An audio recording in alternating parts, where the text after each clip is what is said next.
We have a lot to get to, but let's start with breaking news on Gaza. There's reporting that Israel and mediators have agreed to a draft and are awaiting Hamas's response. It seems like we're close, maybe closer than ever. We've also been here before. What's different this time? Well, first, I think the accumulating pressure on Hamas has been really considerable. They have had their military formations destroyed, their top leader taken out, their main proxy allies badly decimated, and their sponsor, Iran, weakened and distracted. So I think the pressure is building for Hamas to come to yes. I think Israel also has achieved a huge amount of its military objectives in Gaza, and therefore they are in a position to be able to say yes. So there is a distinct possibility that we can get this deal done this week before President Biden leaves office. But as you say, we've been here before, we've been close before, and haven't gotten across the finish line, so I can't make any promises or predictions. But just this morning, I was on the phone with Brett McGurk, who has been basically camped out in Doha. He's been there for more than a week, working the details within the framework President Biden set out last year. I spoke also this morning with the Qatari Prime Minister and with one of the key Israeli negotiators. And there is a general sense that this is moving in the right direction. The question now over the next short while is, can Hamas get to yes? Can we get to a final agreement? And then can we begin implementing in the coming days? It's there for the taking. So the question is now, can we all collectively seize the moment and make this happen? Vice President-elect J.D. Vance said yesterday it will probably get done a day or two before you leave office. Do deadlines like this, specific deadlines, help or hurt the negotiations? And does rhetoric like the one employed by President-elect Donald Trump, is it useful to get Hamas to yes? I think deadlines can serve two functions in a negotiation. When they're imposed by one party, frequently a deadline can make the other party think, hey, if I just wait till the last minute, they'll give me everything. If they're imposed by the mediators, if the Americans, the Qataris, the Egyptians all basically say, let's focus the mind and get this thing done, I think they can have a positive impact. And so I think the pressure building here towards the end of President Biden's term has been considerable, and that will help contribute to a positive outcome if we can generate that final yes from both sides. At the same time, this has been a circumstance in which President Biden gave direction shortly after the election to me, to Brett, and to others on our team. Work closely with the incoming team. Make sure we have a united front. We have a coordinated message. And we have tried to do that over the course of the last several weeks, as has the Trump team that's coming in. I think this is not a partisan issue. This is an American issue to get our hostages out and all of the hostages out, bring the fighting to an end, and surge humanitarian assistance into Gaza. And I think it's how a transition should operate, and it's consistent with President Biden's worldview about his stewardship of this country. So you don't think any of the fiery rhetoric coming from the incoming team has actually changed anything at the negotiating table? I have been struck by this phrase about all hell to pay or all hell will break loose, because if you're a Hamas fighter sitting in Gaza, I think it'd be fair to say that you have been seeing hell rain down on you for 14 months.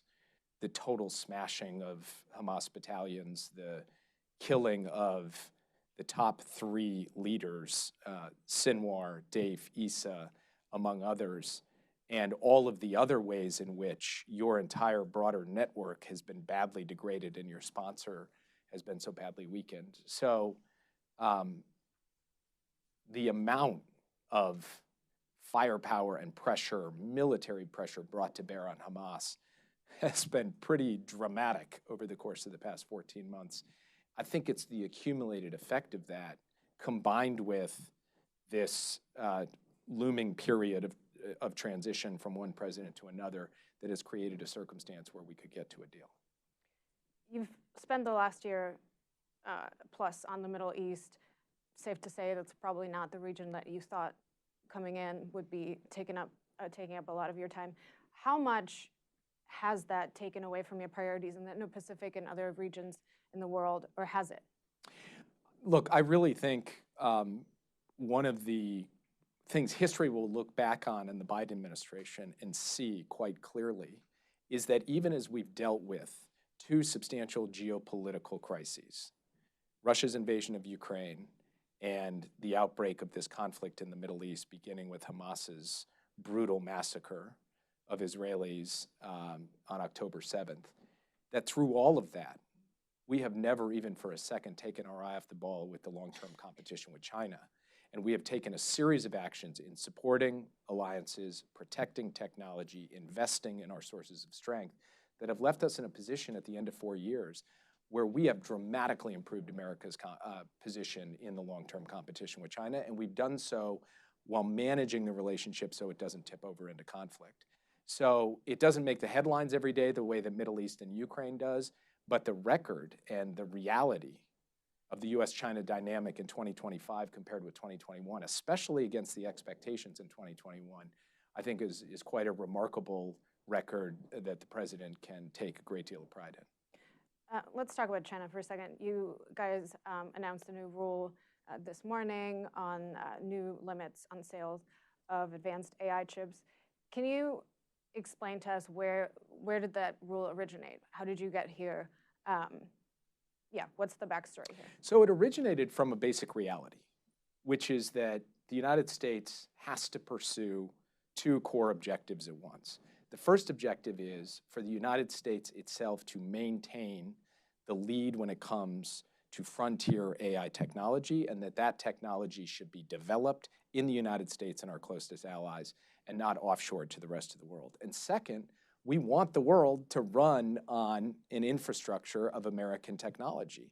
We want data centers around the world that are powering AI applications with American technology and not with Chinese technology or any other technology. So how do you achieve both of those things? That was the question presented to the key departments and agencies of the US government. And so over the course of many months, we worked on a rule that could help us achieve both of those objectives. On the one hand, ensuring there were protections around the highest end compute capability, so we were building that out in America and our very closest allies. And on the other hand, making sure that we had predictable and clear rules for the export of high-end computing capabilities so that other countries could reap the benefits of American technology without it getting diverted to our competitors and adversaries. That's the rule that we produced. And it really stems from, I think, one of the most critical national security imperatives of the next generation, which is how we make AI work for us rather than against us. And America maintaining the lead in AI, as opposed to ceding it to China, is going to be decisive in making sure that it works for us. When we came into office in 2021, there were a lot of people who said, it's going to be China, not the US, who leads the world in AI. We are in the lead today. We're determined to protect, preserve, and extend that lead, and that's the hand we're going to pass off to the next administration. Right, so you're on your way out. The deadline for this rule is very far in the future, so you punted that. What are the consequences if the Trump administration doesn't implement this rule? So I would take issue with the word punt. What we did is set out a comment period of 120 days. And why did we do that? We did that because a rule of this significance needs comment from industry, from civil society, from other stakeholders, so that we make sure that we get this balance I've just described right. And so we are rigorous and systematic and thoughtful about having a process that allows that comment to come in, allows the new team to digest it, and then make whatever adjustments are necessary. Now, obviously, it's going to be up to them how they want to proceed. And they may have internal debates the same way we had internal debates about exactly how to calibrate the rule. I would expect nothing less. But I would be surprised sitting here today if after 120 days they looked at the landscape as we've looked at it and said, you know, we really don't need this at all. Let's move on to other things. Because the more you study this question, to me, the more critical it is that you have a rule of this kind, the details to be worked, to be able to secure the objectives that I laid out. Everything you've been doing on the China tech competition has been under the umbrella of small yard, high fence. Obviously, it's a very dynamic landscape. So how do you ensure that regulations stay up to date and you don't unnecessarily make the yard too wide or the fence too tall? Basically by showing our homework. I mean, we put out our first semiconductor rule in October of 2022. And when we did it, we said the technology is moving very rapidly. The development of high-end chips, their relative amount of power and compute capability is evolving. So we're going to have to update this rule. And we did. We updated it in 2023. We've updated it again in 2024, and we expect the Trump administration will keep doing that. So a degree of predictability that there will be constant iteration and update is part of it, and then displaying why it is that we chose the parameters that we chose in excruciating detail, which not that many people read. I know you do, and some of your colleagues at Bloomberg do. A lot of people don't, but we are putting it all out there in a totally transparent way. And we're not just being transparent publicly. I have spent hours, if not tens of hours, sitting across the table from my Chinese counterpart, Wang Yi, talking through why we're doing what we're doing with respect to the small yard, high fence approach, what we consider in the yard, inside the yard, and what we consider outside the yard, and explaining the rationale and the logic behind it, because we've got nothing to hide here. We've got nothing to apologize for. This, we believe, is core to America's national security, and we are going to continue to have a degree of transparency on it through the end of our time here. And I would expect the incoming team will pick up where we left off, because this very much has a strong bipartisan backing. It's the kind of thing that I think can be carried forward in a new administration, and I would hope that it would be. On that, obviously all these rules take months and months to come up with. There's tons of lobbying from all sides to shape what the final rule or final outcome looks like. How worried are you when you say that the Trump administration will carry this forward? They might not like the yards and fences that you put up, or they might also be more prone to negotiate with companies one-on-one. How worried are you that corporate lobbying could undo some of this framework that you set up, given how many tech billionaires are in the president-elect's orbit and might serve in the administration? I think you'd expect that after 4 years, I'd be very hard-bitten, maybe quite cynical about just about every element of American politics and policy. But actually, I have to tell you that my experience in working through our technology and national security policy has been pretty heartening. I've spent a lot of time with a lot of tech leaders, the CEOs of major technology companies, big tech, the innovators and entrepreneurs in small tech. And there are exceptions, none of which I will name here. But by and large, people accept the basic proposition that the United States needs technology controls for the most exquisite technologies with national security applications. And the debate is over the details. So I have not found a deeply cynical game being played on this. By and large, I think it has been a robust and rigorous give and take. But it's interesting to see that American technology leaders have publicly kind of said, we need a kind of small yard, high fence, or we need something along these lines.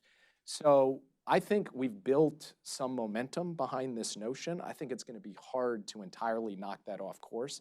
I think Congress is invested in it. I think the national security community across the aisle is invested in it. So can I say I'll go to sleep at night every night totally confident that this will be carried forward in the way that I'd like to see it? No, I can't say that. But among the initiatives that the Biden administration has really powered and pioneered over the last 4 years, this is one that it would come as some measure of surprise to me if the new team threw it out the window.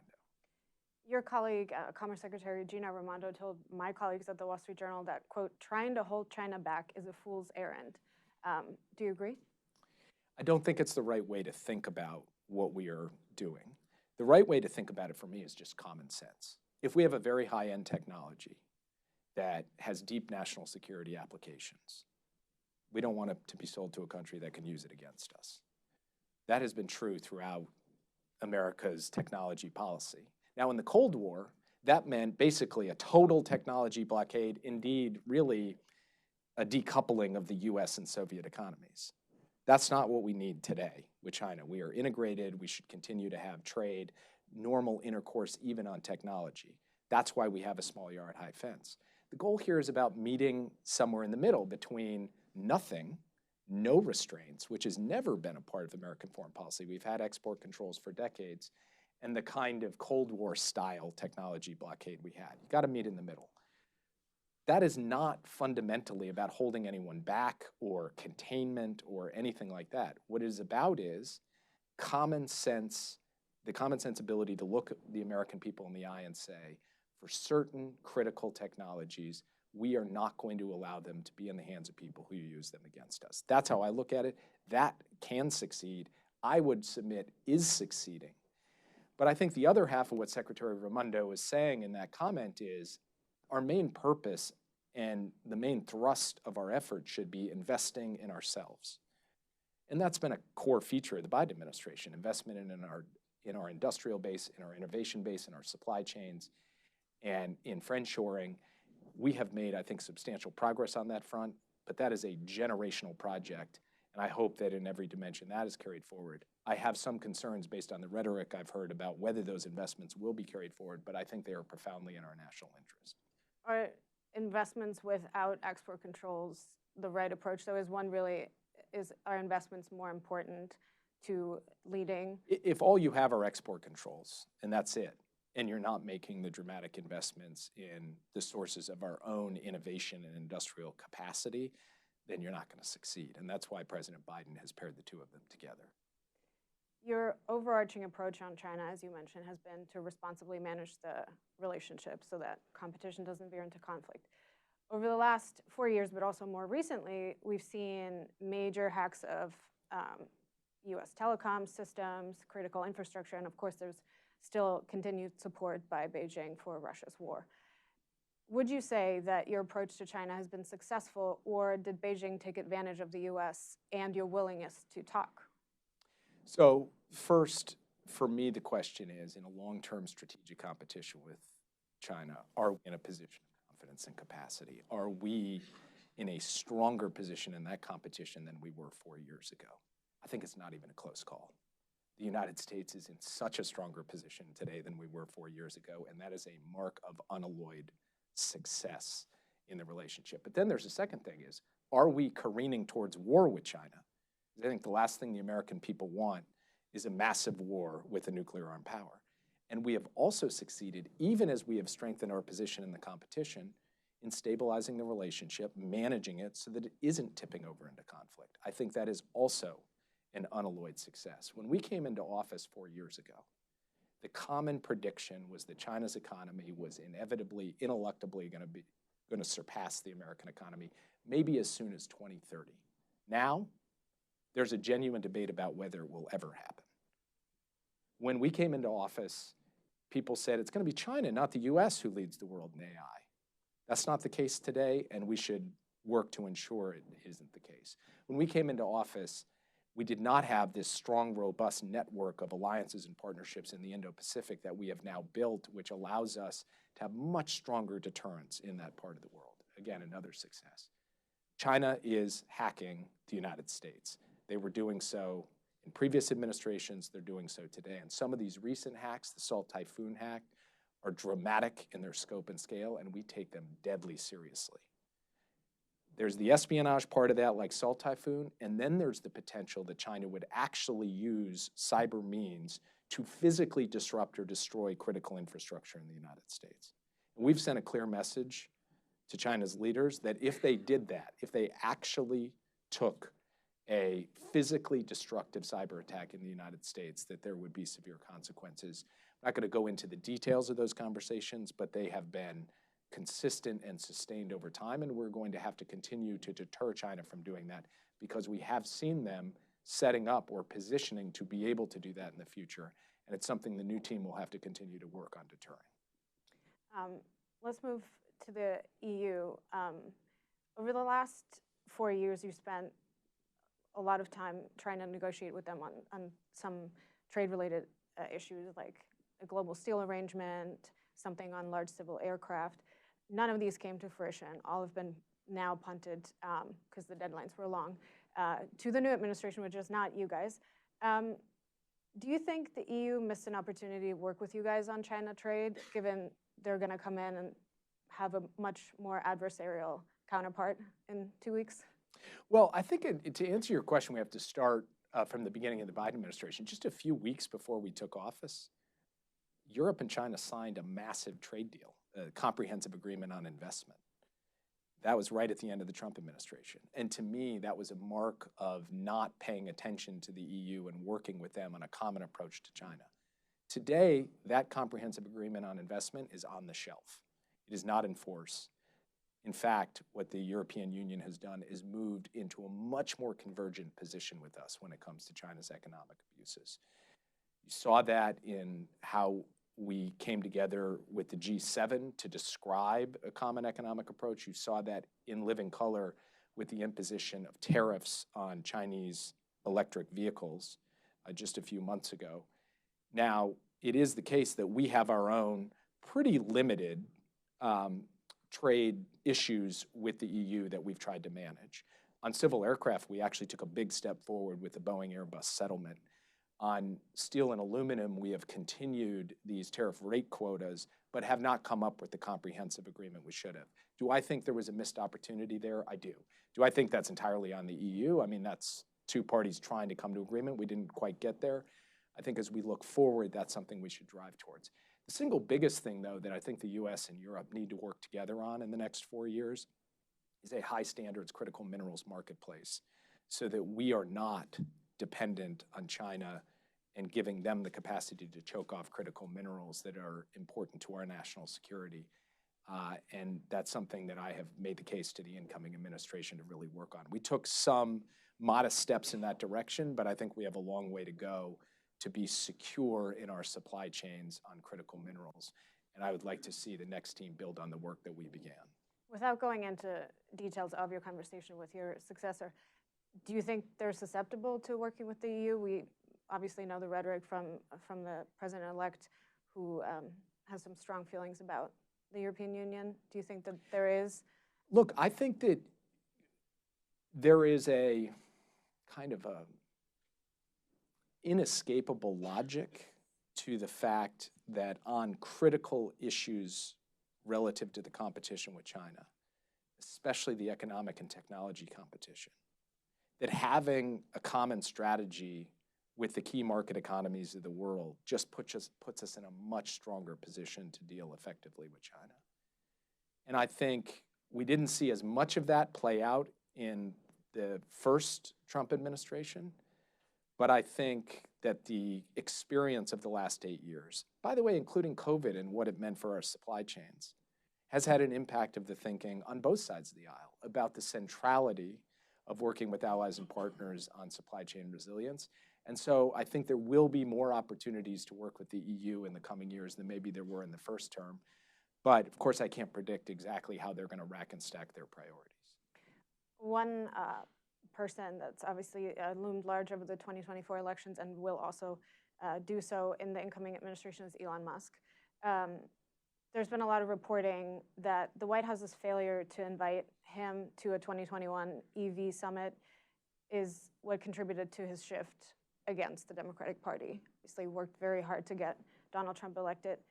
Looking back and knowing what you know now, was it a mistake to exclude him from some of these White House initiatives, given he's trying to get far-right leaders elected all over Europe? Look, I'm not going to speak to another person's motives, and since motive is kind of at the heart of that question, it's difficult for me to respond to it, and also difficult for me to look back to an EV summit in 2021 and who should or shouldn't be invited. All I can say is that from the point of view of the Biden administration, what we have tried to do over these 4 years is work across the technology industry, as I described earlier, on a range of issues that would enhance our national security. And I think our record of working with technology leaders and the relationships that we built, that I've built, are something that I'm proud of and want to carry forward. Your boss, President Biden, last week said that he would have won against President Trump if he had stayed in the race. Do you agree? And could he have served 4 more years? So one of the nice things about being National Security Advisor is I get to not answer questions about politics. You're a person and in Democratic today would politics. be one of the last few days where I get to answer a question about politics and say, hey, I'm National Security Advisor, so I can't answer that. So like in a week, you can probably ask me that question. Let me phrase it differently. Obviously, there's been a lot of criticism from the American people about, the lack of transparency about his mental decline. as the national security advisor and one person that was in the room almost always, was there ever a concern to you from a national security standpoint? No, absolutely not. And I don't accept the term mental decline that you put at the heart of your question. I sat with President Biden this past year on April 26th when Iran launched 100 ballistic missiles and 200 or 300 armed drones at Israel in one massive salvo over the course of an evening. I sat with him as he coordinated and organized an unprecedented coalition of countries and directed the American military itself to help shoot down those projectiles, defending the hell out of Israel. And then I sat with him late that night as he spoke with the Prime Minister of Israel about how Israel would proceed from there. That's just kind of one example of many I could give about watching the president in action in the Situation Room, equally sitting just yesterday in the Oval Office as he prepared to talk to Bibi Netanyahu about closing this hostage deal. This is a person who has stewarded American policy, both domestic and foreign policy, in ways that I believe are leaving this country much stronger than he found it. And the hand we are giving the next team is a good hand, and that is because of the leadership of President Biden. Your successor, Mike Waltz, was on the Sunday shows yesterday, and he said on Ukraine that they will ask Ukraine to lower its conscription age to 18. Obviously, you had similar concerns about their manpower shortage. You never demanded anything in terms of them changing their laws. Why not? And do you think this pressure coming from the incoming administration is going to make Zelensky change his mind on this now? Well, first of all, they did change their law. Their conscription age, not to 18, as of a year ago, was 27. It's kind of remarkable compared to how we do things, that from 18 to 27, you're exempt from the draft. They lowered it to 25. They made a series of other changes to their law to facilitate people under the age of 25 entering. But you have to recognize that the manpower issue in Ukraine is an issue that has evolved over time. It has become more acute over the course of the past year, and the need for Ukraine to be able to fully populate its brigades and battalions as we have flowed in a massive quantity of the munitions and military equipment they need, it has grown. And we've made no bones about that, and we have briefed the new team on that. So let's see what happens now on a going forward basis. That's ultimately a sovereign decision Ukraine is going to have to make. But we have been crystal clear, including publicly, that manpower is an acute concern and is something that Ukraine will have to address, even as we do our part to get them the munitions that they need. Of all the things that the incoming president has promised to do in the foreign policy and national security space, what makes you the most nervous or keeps you up at night? That's a good question.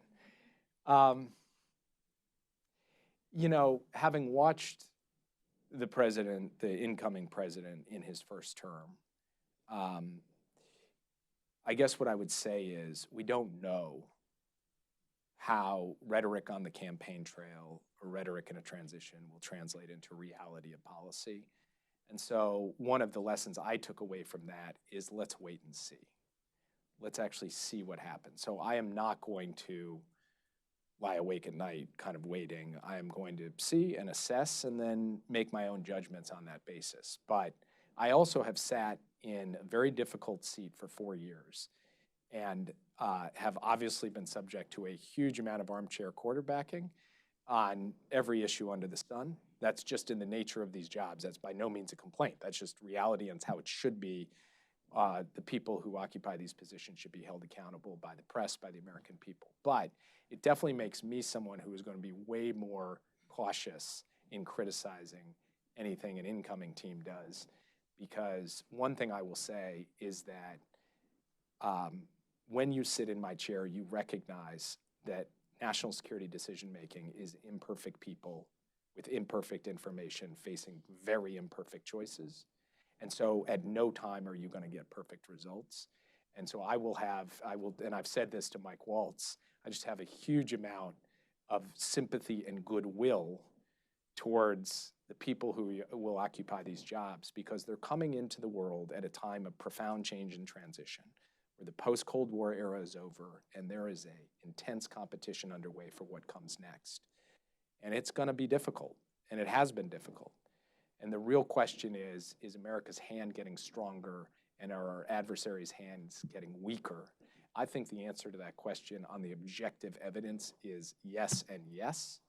That's what the incoming team's going to have to keep working with, and I'm going to root for their success because their success is our success. Looking at the clock and knowing that we're out of time, maybe let's leave on this note, and you have to be short. What are you most proud of and want to be remembered for? That's a great question. I'm both Minnesotan and Irish Catholic, and so we only like to look at like the darkness and not things we're happy about. I also believe that when someone says something nice to you, they automatically have to be